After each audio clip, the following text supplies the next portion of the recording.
आज अल्लाह का करम है कि हम लोगों ने 19वीं रमज़ान का जो रोज़ा है, दावत अफ्तार, एक बहुत ही सोशल वर्कर हया खान ने अपने घर में यहाँ पे दावत अफ्तार का अहतमाम किया। और ज़ाहिर सी बात है कि हम लोग रमज़ान मुबारक के दूसरे असरे के बिल्कुल एंड में हैं और कल से तीसरा असरा शुरू हो जाएगा, उसमें सब कदर भी आएगी, उसकी भी हम लोग को इबादत करना है। आज हया ने जो दावत अफ्तार का अहतमाम किया, मुबारकबाद के मुस्तहिक हया ने कि तमाम लोगों को इकट्ठा किया और इस दावत अफ्तार की जो जीनत बनी, मैं सबसे पहले शाहिद परवेज़ साहब का शुक्रिया अदा करता हूँ, उसके बाद शेख कमरुद्दीन साहब का शुक्रिया अदा करता हूँ, फिर हमारे साथ रीतू और साहबा है उनका भी शुक्रिया अदा करता हूँ, शबनम जी है, हया है और उसके साथ और जी है, कर्मकार जी है, इन तमाम लोगों का शुक्रिया अदा करता हूँ। दोस्तों, हम लोग जिस मुल्क में रहते हैं उसका नाम हिंदुस्तान है और हिंदुस्तान एक ऐसी मुल्क है जहाँ पे इल्म और अदब की आबियारी की जाती है और ये एक ऐसा मुल्क है जहाँ पे हिंदू मुस्लिम तमाम लोग एक गुलदस्ता के मानंद रहते हैं। आप अगर सीमा जी की बात की तो ये जब प्रोग्राम करते हैं छठ में तो हम लोग तमाम लोग शामिल होते हैं।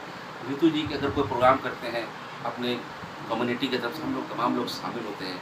तो कर्मकार भी यहाँ पर तशरीफ़ फरमा। एक खूबी थी कि आज हया ने दिस खुलूस से हम तमाम लोगों को बुलाया, हम लोग यहाँ पे शामिल हुए और उसके बाद अफ्तार के बाद हम लोगों ने दुआ भी की, मुल्क के लिए भी दुआ की और सबसे बड़ी बात है कि मगरिब बंगाल के भी दुआ की गई।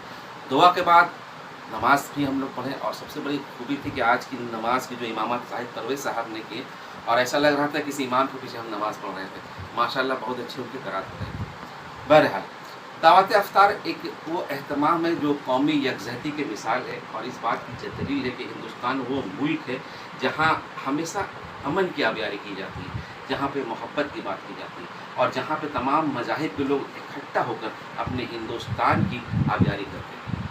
आज चूँकि रमज़ान मुबारक के 19वें रोज़ा गुजर चुका है, कल से हम लोग 20 रमज़ान को शुरू होंगे, तो जाहिर सी बात है कि इस रमज़ान मुबारक में कुरान पाक उतरा और अल्लाह ताला ने रमज़ान मुबारक के मौके पर ही कुरान पाक को उतारा। कुरान पाक की अगर बात की जाए तो बगैर कुरान पाक के तस्करा के बगैर एक मुस्लिम कभी तसव्वुर कर भी नहीं सकते कि वो ज़िंदगी में कुछ गुजार सकते। लेकिन इसी कुरान पाक के हवाले से अल्लाह ताला ने एक ज़िक्र किया अपने किताब में कि तुम अपने माँ बाप को कभी ना सताओ, अगर तुम्हारे माँ बाप कुछ भी करें तुम उफ तक ना करो। आप कुर्बान जाइए उस अल्लाह ताला पे जिसने पूरी दुनिया को बनाई और उसके बाद कुरान पाक में अपने बच्चों को ये हिदायत दिया आपके तुम अपने वालिदैन के सामने, अपने माँ बाप के सामने उफ तक ना करो और उनकी बातों को मानो। लेकिन अफसोस का मुकाम है कि इस सदी में हम लोग गुजर रहे हैं। आज हम लोग देख रहे हैं कि जो नई नस्ल है वो अपने माँ बाप से बिल्कुल कटते चली जा रही और माँ बाप का इज़्ज़त नहीं कर पा रही। और अगर आप माँ बाप की इज़्ज़त नहीं कर पाओगे तो आप ज़िंदगी में कभी भी तरक्की नहीं कर सकोगे, क्योंकि तरक्की करने के लिए माँ बाप का इज़्ज़त करना बहुत ज़रूरी है। तो चूँकि ये दावत अफ्तार भी है और बहुत मुबारक दिन है और हमारे सामने शहर के बहुत सारे लोग यहाँ पे मौजूद हैं, मेरी ये ख्वाहिश हुई क्यों ना आज 10 मिनट के लिए तमाम लोगों से अपने पेरेंट्स के हवाले से गुफ्तगू की जाए। उनके जो माँ बाप हैं उन्होंने उनसे क्या सबक सीखा, अपने माँ बाप से कितने इंस्पायर्ड हुए, उनकी ज़िंदगी में उनके माँ बाप का क्या किरदार था और जब उनके माँ बाप ने उन्हें ज़िंदगी में क्या नसीहत किया। आज अगर जिनके माँ बाप हैं उनको उनकी कदर करनी चाहिए, क्योंकि उनसे पूछो जिनके माँ बाप नहीं हैं। अल्लाह ताला ने जो इसीलिए कुरान में अल्लाह ताला ने किया कि माँ के कदमों के नीचे जन्नत है। एक औलाद अगर बेबस हो, बेसहारा हो, पागल भी हो जाए तो उसकी इज़्ज़त, उसकी ख्याल जितनी माँ करती है उतनी कोई नहीं करती। और बच्चा के लिए अगर हमेशा कोई फिक्रमंद हो, कोई अगर तड़पता है तो वो माँ होती है। इस दुनिया में सारा प्यार दिखावा है, अगर सच्ची कोई दुनिया में मोहब्बत करने वाला है तो वो माँ की साथ है। तो आइए मैं सबसे पहले हमारे साथ एक बहुत ही अहम और मोहतरम खातून हिना साहबा यहाँ पे तशरीफ़ फरमा है। मैं हिना साहबा से रिक्वेस्ट करूँगी आप हमारे नाज़रीन को अपने वालिदैन के बारे में बताइए, ऐसी कुछ यादें जो आप शेयर करना चाहेंगे, आपकी ज़िंदगी में माँ का क्या किरदार था और अपने वालिद से कितना हौसला मिला और अपने माँ से आपने क्या सीखा है। हिना साहब। अस्सलाम वालेकुम। मेरा अम्मी मेरे पापा का क्या नाम है, आप अच्छा से रहा बाबू, आप अपना बच्चा को जो हम सिखाया उसे अपने बच्चों को सीख दीजिए। और अम्मी से क्या सीखी, क्या अम्मी से सीखा, प्यार के बारे क्या बताओ। मेरा अम्मी यही बात बोली कि किसी भी लेडीज़ से मुंह नहीं लगाओ, अच्छा से दोस्ती करो, कोई कोई तुमसे लड़ भी रहा तुम अच्छा से बात करो। इखलाक से दुनिया कायम है। और मेरा अम्मी की याद कब आती है? मेरा अम्मी बहुत अच्छी है। चलिए हमारे साथ ये शबनम आरा साहबा भी बहुत एक्टिव है। मैं इनसे चाहूँगा अपने वालिद के बारे में हमको कुछ बताइए आप। अस्सलाम वालेकुम। यहाँ पर जितने हैं सभी हैं, रमज़ान मुबारक हो। और मैं ये कहना चाहती हूँ कि वालिद क्या चीज़ होती है और वालिदैन मेरे वालिद को गुज़रे हुए कम से कम 10 महीना हो चुका है। आज हमको पता चलता है कि मेरे वालिद नहीं है तो मुझे कैसा महसूस होता है। मेरे वालिद का सीख था कि बेटा इज़्ज़त 1 रुपया कमाना, इज़्ज़त कभी मत गंवाना। और अपने ये रमज़ान एक ऐसी चीज़ है, रमज़ान हो या फिर कुछ भी हो, इंसान को पड़ोसी को देखो। और इखलाकपन बहुत ज़रूरी है ज़िंदगी में इंसान को। हम इस्लाम से ताल्लुक़ रखते हैं, हम लोग इस चीज़ को हम लोग को लेके चलना पड़ता है, क्योंकि हम लोग को पड़ोसी को अच्छा से रखना, कोई भी हो, कोई भी गैर कौम हो, जिससे भी इज़्ज़त से बात करना और बड़ों का इज़्ज़त करना, ये हम लोग को सीख मिला है। आज भी हम लोग अपने बच्चे को यही माहौल और कल्चर देते हैं कि नहीं, पढ़ाई लिखाई के साथ में, इल्म के साथ में तालीम भी बहुत ज़रूरी है और बच्चों को माहौल भी बहुत ज़रूरी है। तो हमने जो बच्चों से हम लोग ने अपने मम्मी और पापा से सीखा है, वही अपने बच्चों को देते हैं और यही सलाह देते हैं और यही हम लोग उनके रास्ते पे चलते हैं। ये हमारे हुज़ूर सल्लल्लाहु अलैहि वसल्लम के रास्ते पे, सुन्नत पे चलना हम लोग को ज़रूरी है। हम लोग मुस्लिम हैं, अल्लाह का कौल और सुन्नत के तरीके पे चलना हम लोग का फ़र्ज़ है। जी बिल्कुल, और ज़ाहिर सी बात है कि आपने देखा कि आप अपने वालिद से कितने मोहब्बत करते हैं। आज रमज़ान मुबारक के मौके पर हम सब बिल्कुल दुआ करेंगे, अल्लाह ताला आपके वालिद को जन्नतुल फिरदौस में आला से आला मुकाम अता फरमाए और उनकी कब्र को कुशादा करे।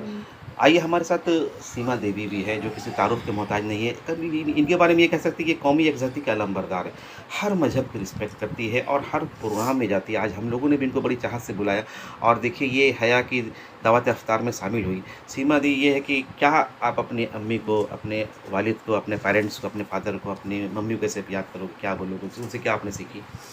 मेरा माँ तो नहीं है, लेकिन माँ से ज़्यादा दुनिया में कोई प्यार नहीं कर सकता है। मेरा पापा भी नहीं है, लेकिन अभी का बच्चा लोग जो है माँ बाप को प्यार नहीं करता है।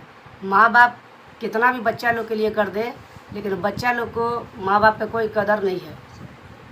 बस माँ बाप एक ऐसी चीज़ होती है बिल्कुल ना, सीमा जी, जाहिर सी बात जो है बच्चे कि लेकिन बेस्वार्थ प्यार करती है, जो बच्चे हैं कोई स्वार्थ नहीं होता है। उनसे मेरी रिक्वेस्ट है कि अगर आपको माँ बाप मिले हैं तो आप उनकी कदर करें, वो एक नेमत है और दुनिया में सच्चा प्यार वही करते हैं, तो आप उनकी कदर करें, तभी आप ज़िंदगी में कामयाब हो पाओगे। आइए, हमारे साथ तृणमूल कांग्रेस की एक यंग और डायनेमिक लेडी है, ये भी हमेशा काफ़ी एक्टिव है, सोशल में भी है और समाज सेवा भी करती है। रितु कौर इनका नाम है। मैडम, ये चाहेंगे आप भी अपने पेरेंट्स के, अपने वालिदैन के, अपने अम्मी की कुछ ऐसी बातें शेयर करें जिनसे आपने कुछ सीखा, उन्होंने ज़िंदगी गुजारने के क्या तरीके आपको बताएं। सत श्री अकाल। जैसा कि पापा को तो मैंने मतलब ज़्यादा तो मैंने पल नहीं बिताए, 6 साल की थी तभी पापा की डेथ हो गई थी। लेकिन हाँ, मम्मी ने बहुत कठिन टाइम गुजारे हैं और बहुत मुश्किलों से हम लोगों को पाला है और वो चीज़ हमने देखा है मम्मी को करते हुए।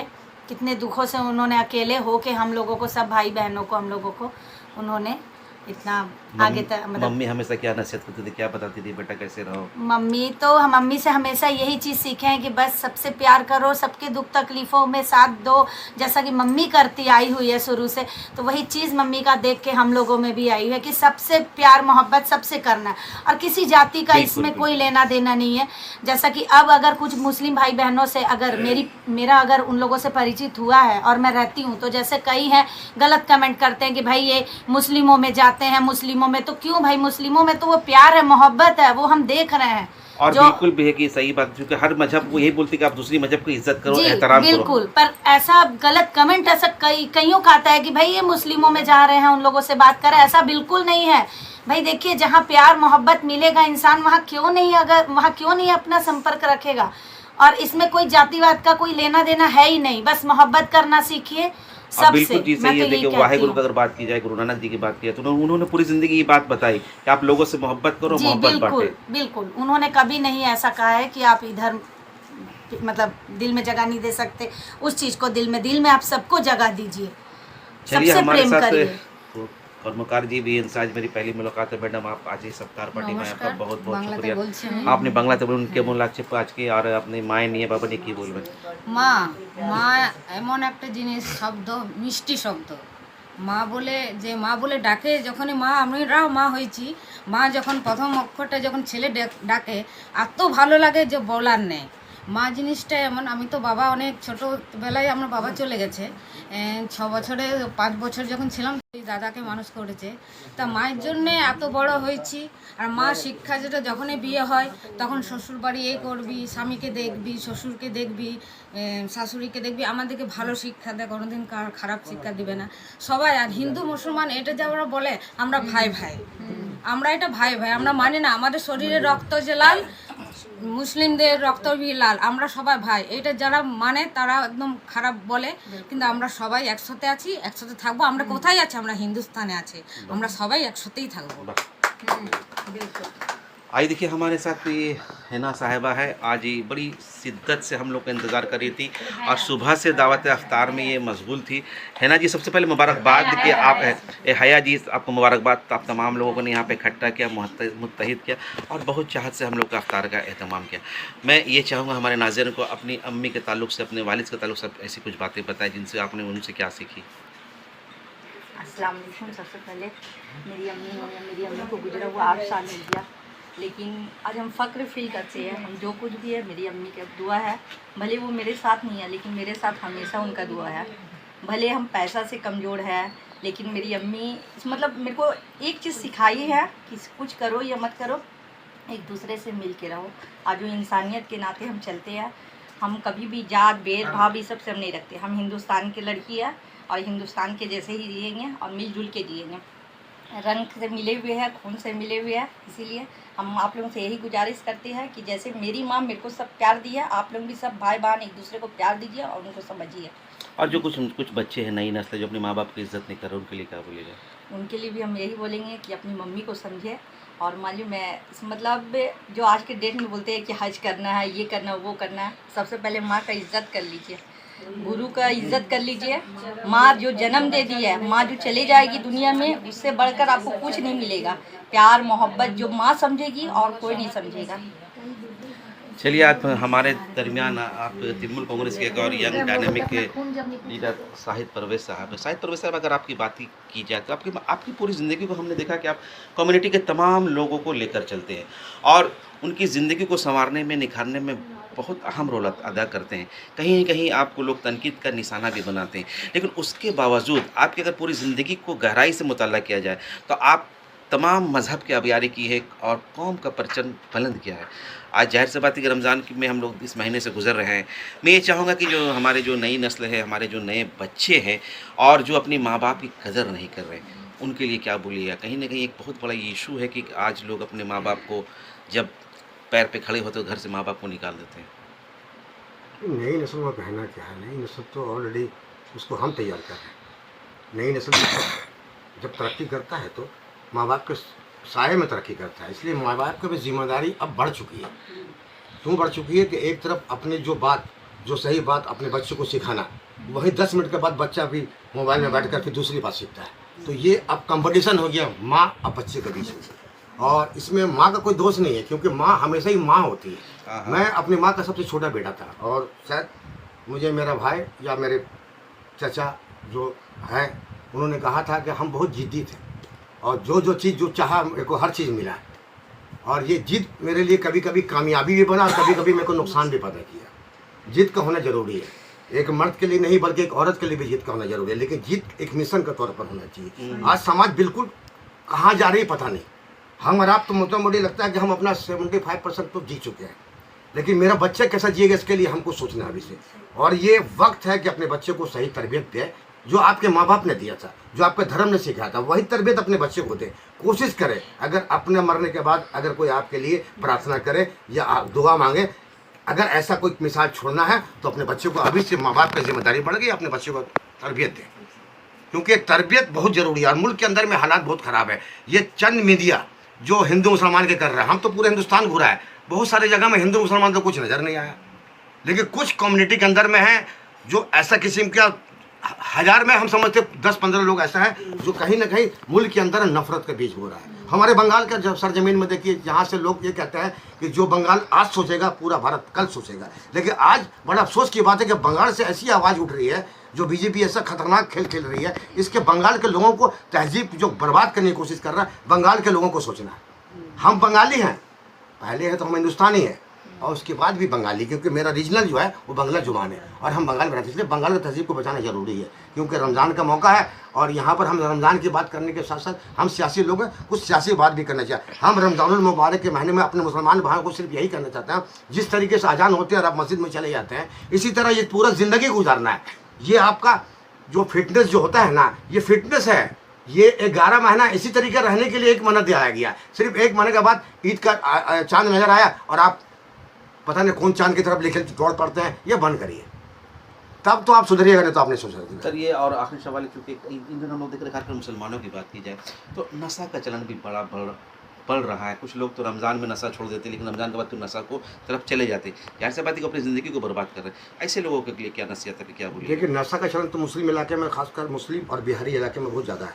इसकी वजह यह है कि वह तो वहाँ का जिम्मेदार लीडरान का कहीं ना कहीं मिली भगत खेला हो रहा है, और जब तक ये मिली भगत खेला नहीं होगा तब तक ये खेल आगे बढ़ नहीं सकता। इसका मतलब है कि प्रशासन को वो जिम्मेदार जो सही मानों में समाज को तोड़ने के बजाय जोड़ने का काम करते हैं, उनको जिम्मेदारी है कि अपने लीडरान जो छोटा मोटा आजकल हर इलाके में पार्ट बाय पार्ट लीडर हो गया है। एक वार्ड में 10 तो पार्ट है तो 10 लीडर हो गया, पता नहीं उस पर पीछे भी 3-4 लीडर हो गया। ये लीडरशिप खत्म करके किसी एक लीडर को लीडर बनने पड़ेगा, तब समाज बचेगा, देश बचेगा, मोहल्ला बचेगा, हम और आप बचेंगे, मेरे बच्चे बचेंगे। चलिए, हमारे साथ शेख कमरुद्दीन साहब है। शेख कमरुद्दीन के सारे आपको ये बता दूँ कि ये एक काफ़ी स्ट्रगल करते हुए और एक मिडिल क्लास से अपनी ज़िंदगी शुरू की और बहुत स्ट्रगल किया, लेकिन आज एक ये कामयाब ताज़ीर है। सर, आज आप अफ्तार पार्टी में शामिल हुए, इसके लिए बहुत बहुत शुक्रिया। मैं ये चाहता हूँ कि आप भी हमारे नाज़रीन को अपनी वालिद के, अपने पेरेंट्स के बारे में कुछ यादें बताएं। सबसे पहले मैं हया जी को मैं शुक्रिया अदा करना चाहता हूँ कि मुझे इस लायक समझा और इफ्तार पार्टी में मुझे इन्वाइट किया और हमने उनका इन्वाइट को स्वीकार किया और हमने यहाँ पहुँचे। और सबसे पहले मैं यहाँ जितने भी बैठे हैं लोगों को मैं सबसे शुक्रिया अदा करना चाहता हूँ और अस्सलाम वालेकुम, नमस्ते, सत श्री अकाल। देखिए, माँ जिसका पास माँ नहीं है उनसे भी पूछे कि माँ के बिना कैसा ज़िंदगी जीने में क्या मज़ा है या नहीं है। तो मेरे पास मेरी माँ है। मेरा माँ हमेशा एक चीज़ सिखाया कि बेटा कम खाना, किसी का बुरा मत करना, कम ज़्यादा खाओगे तो चैन कहीं नहीं सोओगे। अगर तुमको अच्छा ज़िंदगी जीना है और ज़्यादा दिन तक लास्टिंग करना है तो तुमको अच्छा इंसान बनना होगा और गरीब का सपोर्ट करना होगा और बुज़ुर्गों का दुआ लेना होगा, बुज़ुर्गों का काम करना है, तभी तुम आगे बढ़ सकोगे। तो मेरे वालिद साहब का इंतकाल के हुए लगभग 23 साल हो चुका है और जब मेरा उम्र था 12 साल, उस टाइम में हमारा पास कुछ भी नहीं था, कुछ भी नहीं, मतलब जीरो भी थे हम लोग का इतना था कि चप्पल भी पैर में नहीं था उस टाइम में, इस हालत में। लेकिन हमने यहाँ तक पहुँचे उन्हीं का दुआ से, जिनका पास अभी जो मेरे माँ मेरे पास उनका ही दुआ से पहुँचे इतना दूर। आज बहुत हमने स्ट्रगल किया, भैया भी देखे हैं क्योंकि हमारे सीनियर भी हैं और इनसे हमने बहुत कुछ सीखे हैं। और आज यहाँ जो बैठे हैं, हमको यहाँ पर ही बैठना नहीं चाहिए था क्योंकि बड़ा भाई समझ के हम यहाँ बैठे हैं, क्योंकि इनसे हम बहुत कुछ सीखे हैं। तो सीखने के लिए जो है, अगर किसी को सीखना है तो शाहिद परवेज को देख के सीखे। भैया माफ़ कीजिएगा, नाम लिए हैं। तो इंसान उसी से सीखता है, पहला होता है माँ, दूसरा होता है उस्ताद।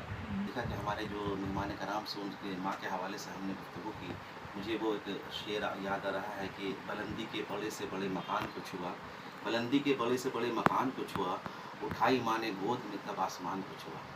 जो नई नस्ल है उनसे बस ये रिक्वेस्ट है कि आज रमज़ान मुबारक का महीना चल रहा है और इस महीने में आप ये दिल में इरादा कर लें कि आप जिस जगह पे रहें, जहाँ भी रहें, कम से कम अपने वालिद को और अपने वालिदैन को तकलीफ न दें।